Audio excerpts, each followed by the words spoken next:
ತೀರ್ಮಾನ ಮಾಡಿದ್ದೇನೆ. Welcome back. RSS ಪಥ ಸಂಚಲನದಲ್ಲಿ ನಗರಸಭಾ ಆಯುಕ್ತರು ಭಾಗವಹಿಸಿದ್ದಾರೆ. ಆರ್ಎಸ್ಎಸ್ ಬಟ್ಟೆ ತೊಟ್ಟು ಆರ್ಎಸ್ಎಸ್ ಪಥ ಸಂಚಲನದಲ್ಲಿ ಭಾಗವಹಿಸಿದ್ದಾರೆ. ತಿಪಟೂರು ನಗರಸಭಾ ಆಯುಕ್ತ ಉಮಾಕಾಂತ್ ಈ ರೀತಿ ಆರ್ಎಸ್ಎಸ್ ಪಥ ಸಂಚಲನದಲ್ಲಿ ಭಾಗವಹಿಸಿರುವಂಥದ್ದು ಸರ್ಕಾರಿ ಅಧಿಕಾರಿ ಅನ್ನೋದನ್ನು ಮರೆತಿದ್ದಾರೆ. ಉಮಾಕಾಂತ್ ತಿಪಟೂರಿನ ಗಲ್ಲಿಗಳಲ್ಲಿ ಆರ್ಎಸ್ಎಸ್ ಪಥ ಸಂಚಲನದಲ್ಲಿ ಉಮಾಕಾಂತ್ ಭಾಗವಹಿಸಿರುವಂಥದ್ದು. ಉಮಾಕಾಂತ್ ನಡೆಗೆ ಸಾರ್ವಜನಿಕರಿಂದ ವ್ಯಾಪಕ ಟೀಕೆ ವ್ಯಕ್ತವಾಗ್ತಾ ಇದೆ.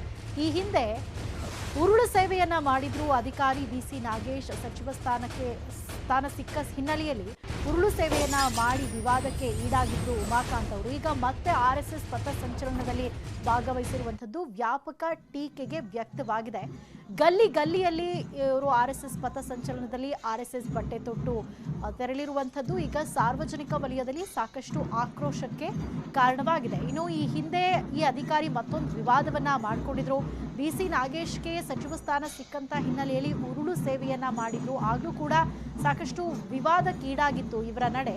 ಈಗ ಇವತ್ತಿನ ಆರ್ಎಸ್ಎಸ್ ಪಥ ಸಂಚಲನದಲ್ಲಿ ಭಾಗವಹಿಸಿರುವಂಥದ್ದು ಕೂಡ ಸಾಕಷ್ಟು ಆಕ್ರೋಶಕ್ಕೆ ಕಾರಣವಾಗಿದೆ. ಒಬ್ಬ ಸರ್ಕಾರಿ ಸೇವೆಯಲ್ಲಿರುವಂತಹ ಸರ್ಕಾರಿ ಅಧಿಕಾರಿಯ ನಡೆಗೆ ಇದೀಗ ಅಲ್ಲಿನ ಸಾರ್ವಜನಿಕರು ಸಾಕಷ್ಟು ಆಕ್ರೋಶವನ್ನ ವ್ಯಕ್ತಪಡಿಸಿದ್ದಾರೆ.